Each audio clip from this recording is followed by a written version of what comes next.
Folks, welcome in to sportsbookreview.com. This is your Major League Baseball show for Thursday, September 17, 2020. Yes, there is an NFL game tonight, but we got afternoon baseball. We got night baseball. We are ready to bring those winners to you. I'm Donnie Seymour. He is Jason Radowitz, and we are the team at sportsbookreview.com to give you those Major League Baseball plays. Even though Maikel Franco does not play for my team anymore, he did let me down on my Kansas City Royals team total over 4.5, which I had in the palms of my hand, Jason, and slipped away. But I tell you what didn't slip away, the Bronx Bombers going deep yesterday. Yeah, the Yankees have been really hot. I think that's, 33 runs in the last two games versus the Blue Jays. I think you guys are going to like my pick later in this video and show. Kind of have that same kind of feel in this one. But yeah, look, football tonight as well. I'm repping my LSU gear. Of course, my girlfriend went to LSU, so Joe Burrow. Big fan of Joe Burrow now, so I'm repping all LSU stuff today and excited for tonight for sure. No, I'm looking forward to it. We'll have a good time here on the show, guys. And once again, 67,800 people have subscribed to the network. We're close to 68,000 total. That is a credit to you guys out here. If you miss anything on the network, specifically with Major League Baseball, click on the link below, sprpicks.com/MLB. Thanks for you guys chiming in the chat box. Lance, Michael, Steven, Tori, Adam, C. James, Jose, Gil, Alex. Who else? Let's scroll up here. Ray Kimbrell's in here early. Steven Montez was in here. Soretta Johnson, Stacy Gaither, Ayalin Sandro, and also a guy by the name of Sports Betting with Donnie. We are all here in the chat box, Jason. We're ready to go. And you know what? We got a game on TV right now, 0-0 bottom of the first inning between the Miami Marlins and the Boston Red Sox. But we got a quick turnaround here. 2:10 start. Why don't we get this game right off the bat? Maeda and Lopez on the mound, 901, 902. 7 out of every 10 tickets here coming in on the Minnesota Twins, and I agree with it. It looks like the gamblers agree as well. 153 opening, Jason. Now we're seeing as high as 180s at Chris Offshore. Opening number of the total of 9. Now we're seeing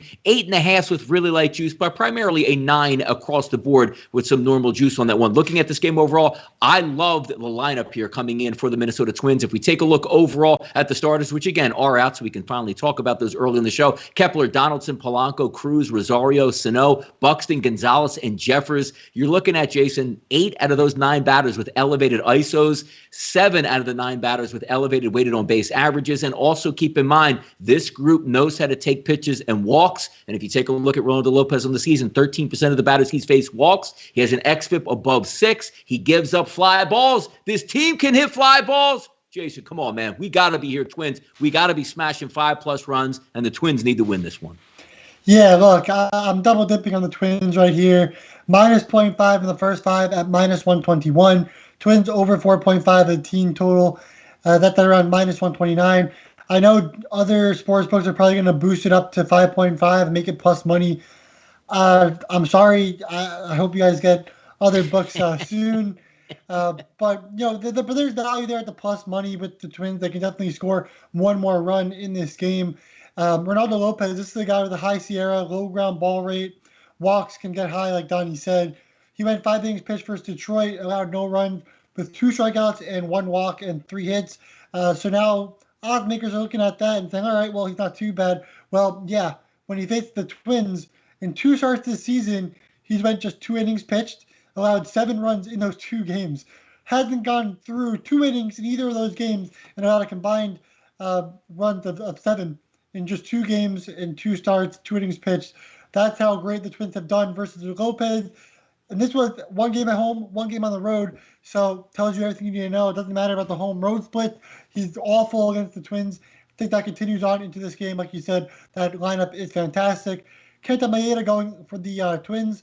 Obviously one of the top pitchers in the league this season. High strikeouts, low hard contact, gets ground balls at a solid rate as well.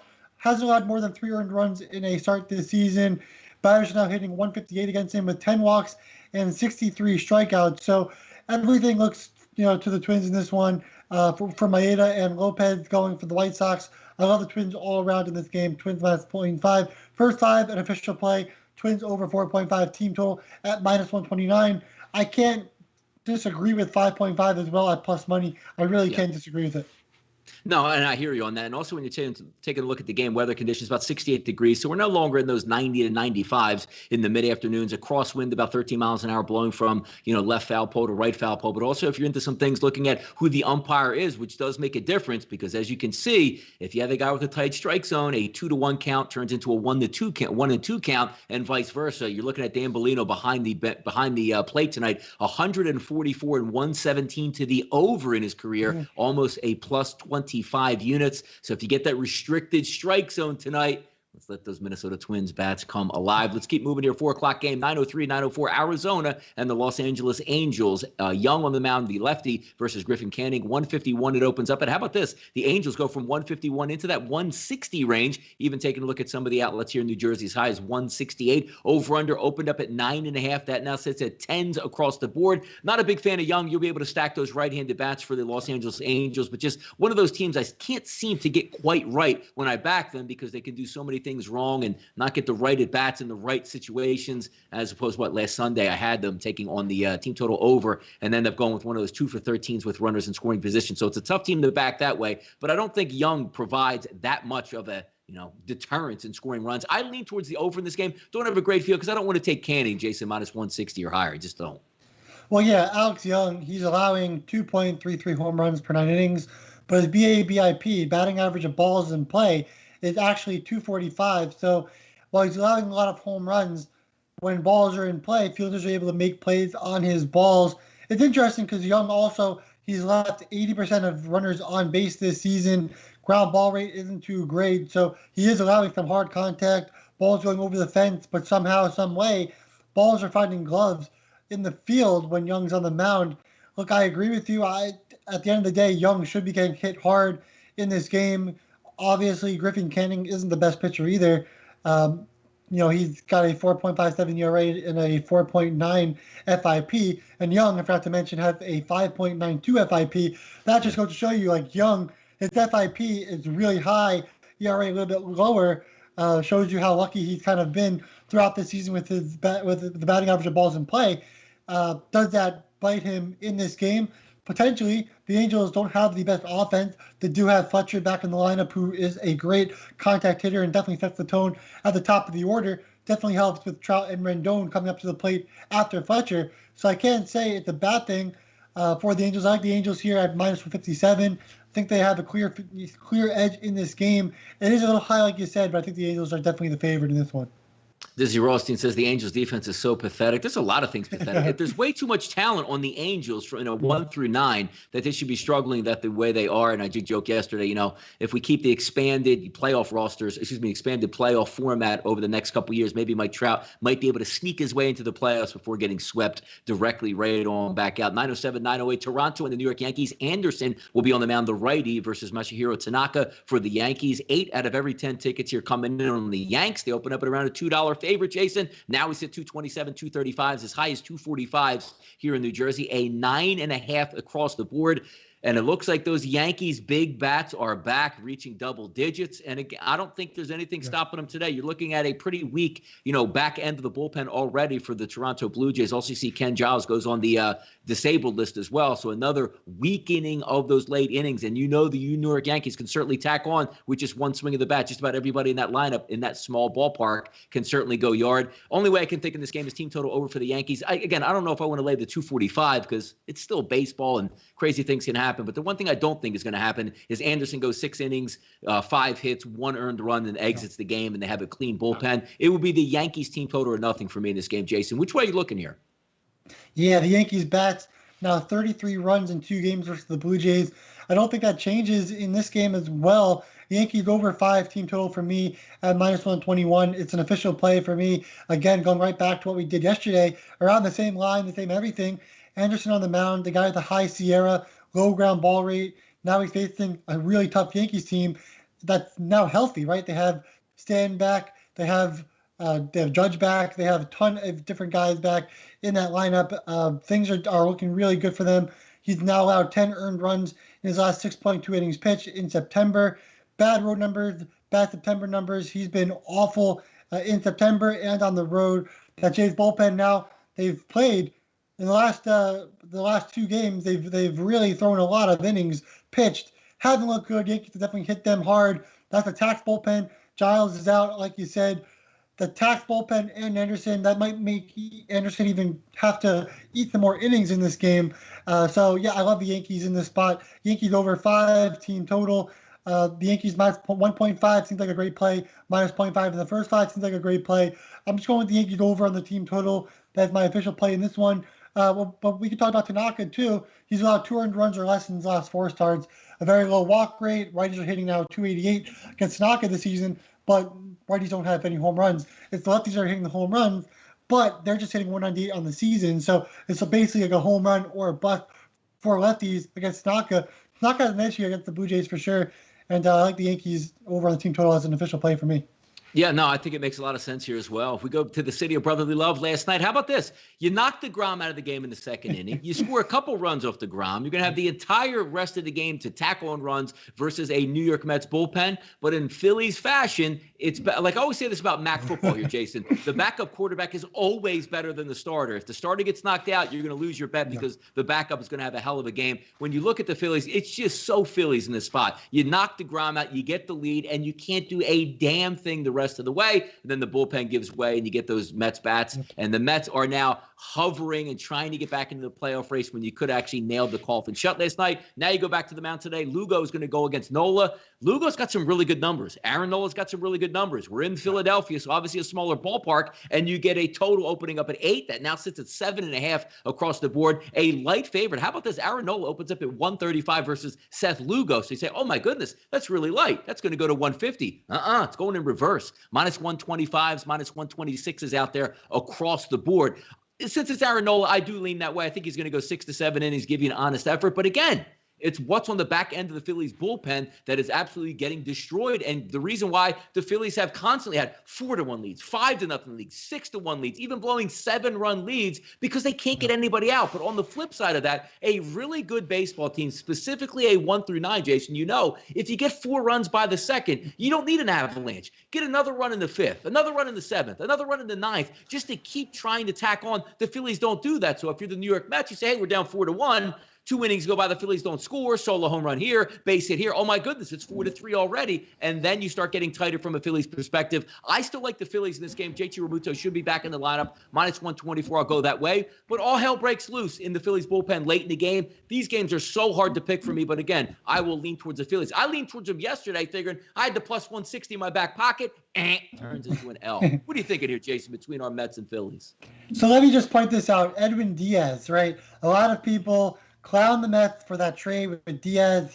They said he was an awful pitcher, this and that.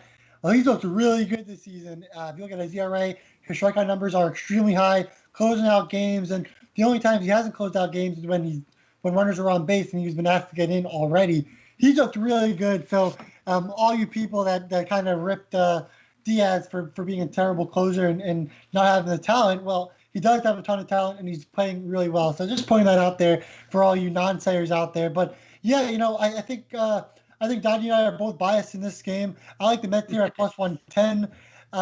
I'd go over 7.5. I know that both offenses have kind of struggled as of late, but 7.5 is such a low number when you have that Mets and Phillies bullpen potentially, pitching, 3 innings each, maybe more, on the Mets side. Lugo was a great relief pitcher, a great closer last season. Now he's getting the starter role for the Mets. Probably can't go deeper than 5 innings, but he'll give you an honest effort, like you said. Nola will too. But the funny thing with Nola is in his last start versus the Mets, he allowed 6 runs on 8 hits and 5.1 innings pitched. Of course, it was 3 earned runs and 6 runs, but that's a lot of runs for Nola against the Mets in his last start. Of course, in a game before that, he looked fine, and Lugo has pitched fine against the Phillies in 2 times since pitching against them. So I think it's a really good matchup, but it's a close matchup. I think the Mets have a little bit of an edge here, plus 110. The momentum on their side as well, especially with their closer pitching a lot better than Hector Neris and Workman and whoever else you want to talk about for the Phillies. The bullpen for the Mets, every pitcher really. But Diaz looked really good.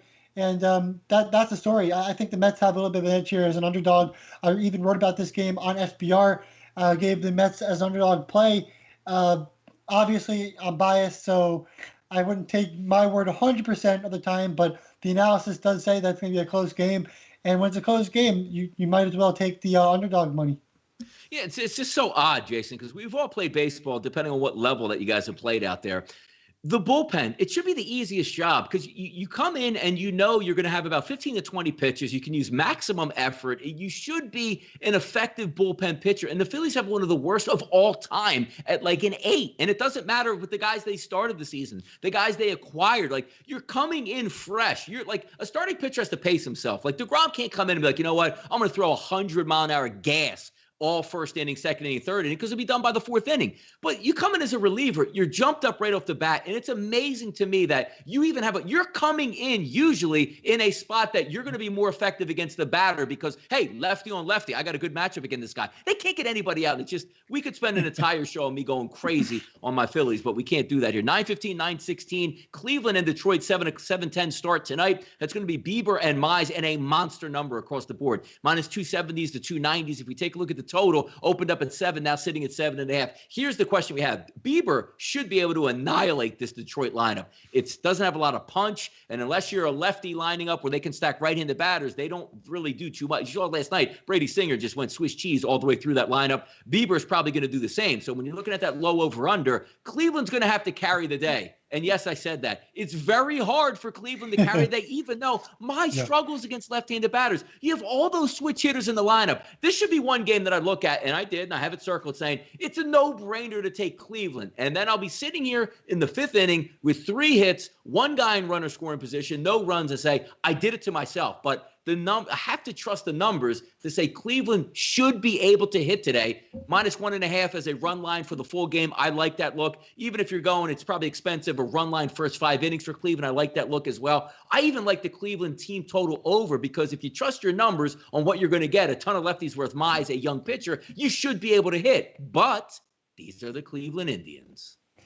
Yeah, like you said, they're the Indians and they don't hit the ball at all. But like Casey Mize, he has a 7.11 ERA at home in 2 starts this season. Of course, for the rookie, it's a small sample size, but does have a high SIERA, low hard contact rate. He hasn't allowed more than 3 earned runs in a start, but he also hasn't finished 5 innings yet. So then you get in the Tigers bullpen that, obviously isn't very good. I was looking at this game, and Indians minus 0.5 in the first 5 definitely caught my eye, but the juice is like minus 165, and maybe some books has a little bit higher. So I'm not going to give a minus 0.5 for the Indians at minus 175 or whatever the case might be as a play. But if you're someone that doesn't mind laying that, then go for it. I think, the Indians, obviously with Bieber against Mize, like you said, the Indians should be able to score some runs in this game, especially early against Mize. And I don't see Bieber allowing much, if anything. He's got 14.2 strikeouts per 9 innings, just walking 2.23, eliminating the home runs, leaving 95% of runners on base this season, getting almost 50% of ground balls. He's the AL Cy Young on the year. It's not even close this season. So therefore, I would say Indians minus 0.5, first 5, but the high juice. So it's a lean for me. But if you're one of those people that don't mind it, definitely go for it. Definitely go for that. The Indians will get the job done in the first 5. Late night action. Well, not really late night action tonight. It took it about 8:40 Eastern time. Going with the Dodgers and the Colorado Rockies. 9:17, 9:18 on the rotation. 8 out of every 10 tickets in here coming in on the Dodgers. And why not? The Dodgers and Coors. Like, where do I sign up? But hold on. Freeland's not that bad of a pitcher that they're going to face, even though they should be able to do some damage in the thin air of Colorado. 161 we open up at, but hasn't moved that much. And I actually agree with that, Jason. 159s to 162, 63s, depending on where you're shopping at. An over-under that opened up at 11.5, still sitting at 11.5 with some extra juice. Some 12s are starting to pop on the board, but I understand why this number is moving up. Because number one, you're going to get the Dodgers. The Dodgers just seem to hit everybody. They'll be able to stack right-handed batters. But again, as I said, Freeland's not that bad of a pitcher. The interesting matchup comes in between Urias and the Dodgers versus the lineup of the Rockies, and the Rockies have really struggled. But when you take a look at this game, even the last outing, the Rockies did have some success in Los Angeles against this left-handed pitcher. And we take a look at their lineup today. If it's the expected lineup we think, you're going to get 7 out of 9 batters elevated weighted on base average, elevated ISO numbers. You're getting a cheap number early in the day in Colorado for a team total of over 4.5 at around minus 125 to minus 130. Sometimes you have to, the same way I approach the game where you look at Cleveland, Jason, you say, you know what, this team stinks, but sometimes you just have to trust the numbers that you have, because if we always thought, hey, this game's great, this game is bad without looking at the numbers, we wouldn't win any money, because the numbers are actually how good these teams are against certain opponents. I like the lefty matchup here. I'm going to go with the Colorado Rockies team total over 4.5 in this game. Do I want to say that the Rockies have a good shot to win? Maybe, because it's really hard to go against the Dodgers in a full game. I'm going to lean on just taking the team total for the Colorado Rockies in this game. I think they can have some success early. It's Colorado, one swing of the bat. Let's get that over 5. That's the way I'm leaning here. What are you looking at, Jason, between the Dodgers and the Rockies here? Yeah, see, Kyle Freeland, he's actually looked a lot better than I think any of us expected this season. 2-1 in 10 games, 3.54 ERA, a 4.2 FIP. And in his last 2 games, he's allowed just 2 earned runs in 12 innings pitched versus the Angels and the Padres. Obviously he has been much better on the road. Every pitcher will be when he's in Coors Field, but he still hasn't been terrible. It's an ERA under 5 at home. Pretty impressive for Freeland. He's a guy that gets a ton of ground balls, over 52% of the time getting ground balls, which is really good, especially against the Dodgers team that has the elevated ISO, all that kind of stuff. That can hit extra base hits, get gappers, line drives, home runs, all that stuff. Freeland might be able to prevent that. And then you got Julio Urias on the mound. He's getting 12.7% of swinging strikes, does lack ground balls. Going into Colorado, that might be a little bit tricky. Has allowed 1 earned run in 2 of his last 3 starts, but the walks are now starting to creep up a little bit.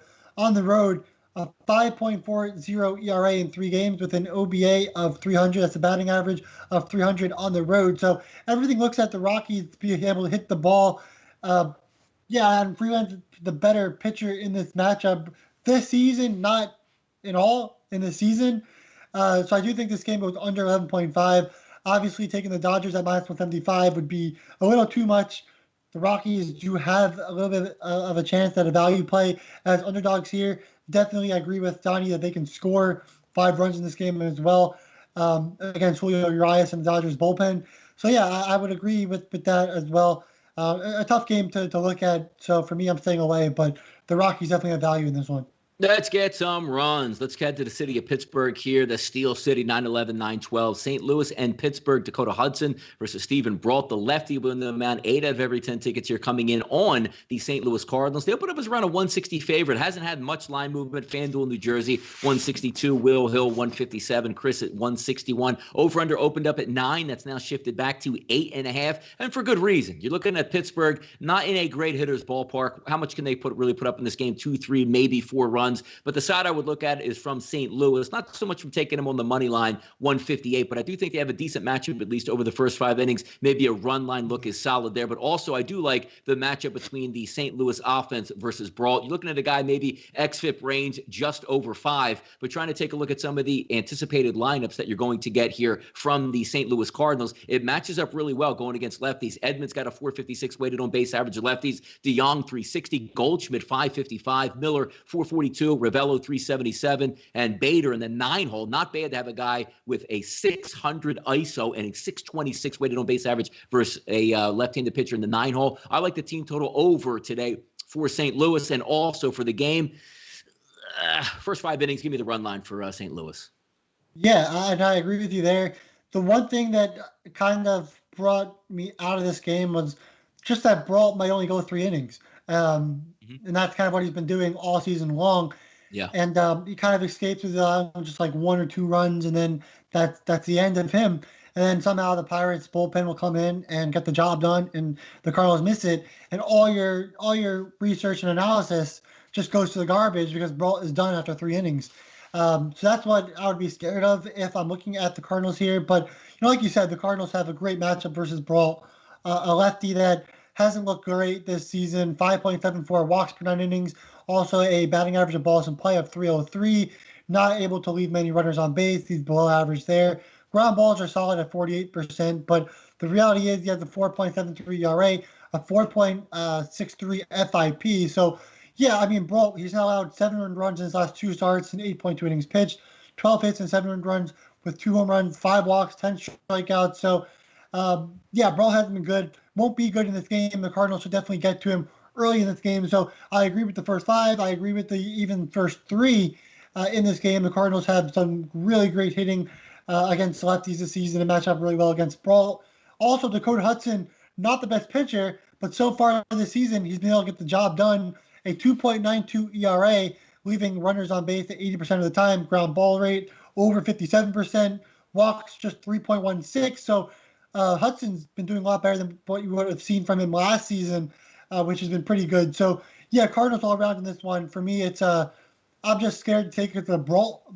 But if the Cardinals can just score a couple runs early in this game, they should easily get their team total, easily win this game, and the total should easily go over 8.5 in this game.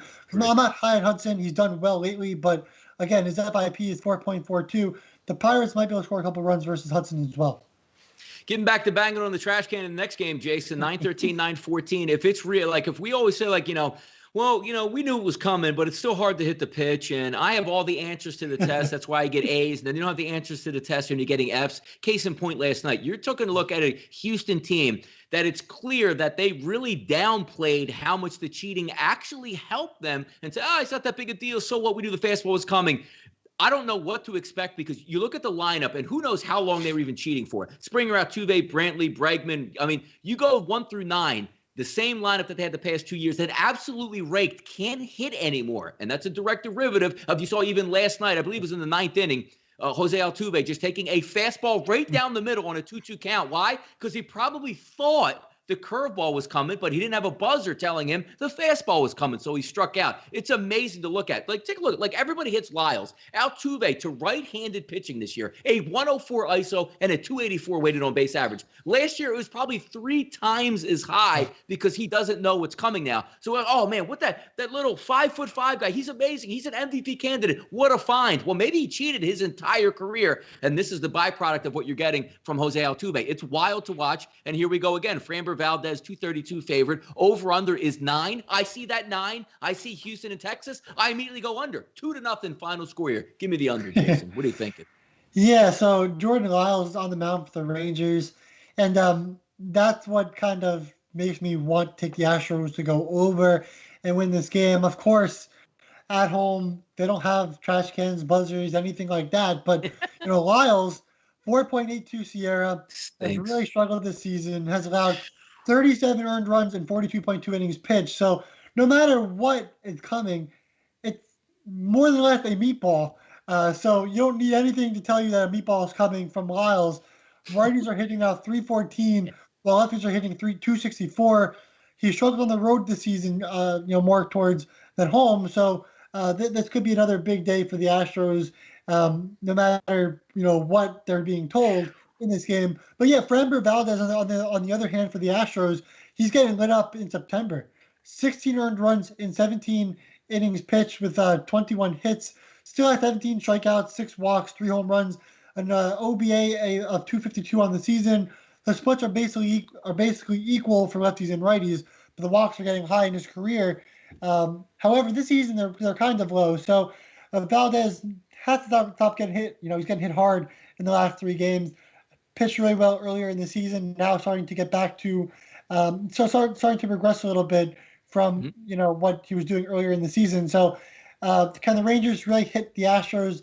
I don't know. Like you said, under in that game seems like a great play, but the Astros versus Lyles, that should be an over for me. So if Valdez continues to struggle, I think over is the play. Over 9, Astros minus 1.5.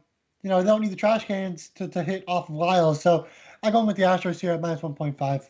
Then it makes sense. Like, if we just look at that lineup and just say, you know what, let's come around the averages on what they've done over the past. They should crush Lyles in this game. And I got we're at Minute Maid Park. It's 83 degrees today. There's a light breeze. Open up the roof. Your team can't open the roof and get that pinball machine going down there. And also, if you take a look from the umpire perspective, there is an under ump behind the plate, 45 and 65 in his career to the under Open up the roof. Let these boys hit. Same thing when you talk about in Arlington, too. These dome stadiums down there in that heat and humidity. How much fun was it, Jason, betting Globe Life Park over the past 10 years where that ball would fly out of there? Wind would blow in at 15 miles an hour. It didn't matter. They'd still be cavalcading, knocking bombs out into the upper deck in right field with Joey Gallo. Last game on the card will hit today, 9:19, 9:20, San Francisco and Seattle. Anderson and Margevicius. And it says, hey, Seattle's the home team. Keep in mind, people, this game is in San Francisco at Oracle Park because of the fires up in Oregon. They switched from being the home team for the Mariners, flew down to San Francisco, but Mariners are still going to be the home team, which is nice because when you're taking a look at a team that hits well at home, like the San Francisco Giants, you're getting a full 9 at-bats no matter what happens. Heavy favorite last night. They banged around the baseball in that ball yard off of L.J. Newsome yesterday to be able to take that team total down. Today, again, going up against Margevicius, the lefty on the mound, they're going to get a full 9 at-bats in, and they are favored. The line opened up at 8.5, now sits at 9s across the board. Same thing I thought last night. I have a good lineup tonight. I'm going to have, or expected to have, a good lineup today. And also keep in mind, this is an afternoon battle at 4:10 today. I like the team total over for the San Francisco Giants, and I do think the San Francisco Giants do end up winning this game as well. Light number, -125. I'll go both Giants ways that direction. What are you looking at, Jason, in this game here out west? Yeah, when you look at these two pitchers, there's really nothing much there. With that said, both of these guys have FIPs over 4. Both guys have ERAs over 4.5. Both guys have a batting average of balls in play near 300. So at the end of the day, I think this game goes over 9. Should be a fun game. Should be an interesting one with the home team on the road. Interesting for sure. But I think the Giants have the edge here, -139. But there's other games on the slate that I'd prefer to hit. So staying away from this one.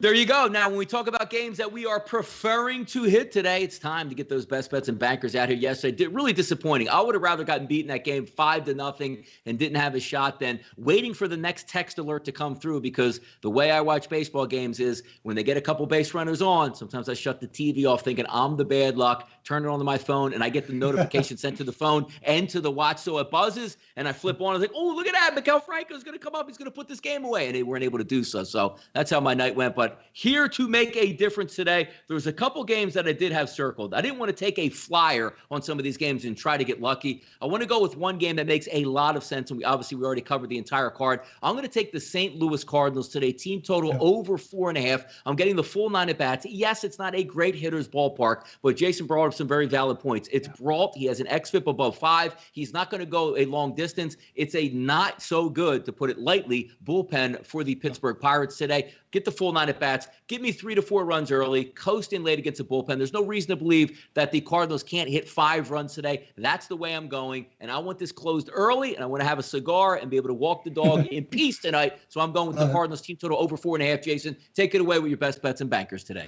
Yeah, so if you guys want some more early action, the game is starting literally right now. We have Twins -0.5 in the first 5 at -121. Also, Twins over 4.5, their team total. That game is starting literally right now, 2 o'clock. So get those bets in before the first pitch, and let's enjoy the Cardinals and the Twins early. For that. And then also tonight we have the Yankees over 5 team total. Of course, they've hit 33 runs in their first 2 games versus the Blue Jays. That shouldn't change. The offense should continue to rake with a healthy lineup against Chase Anderson and the Blue Jays bullpen. So my banker play, Yankees over 5 team total at -121. Let's ride the Yankees, and let's get the sweep today.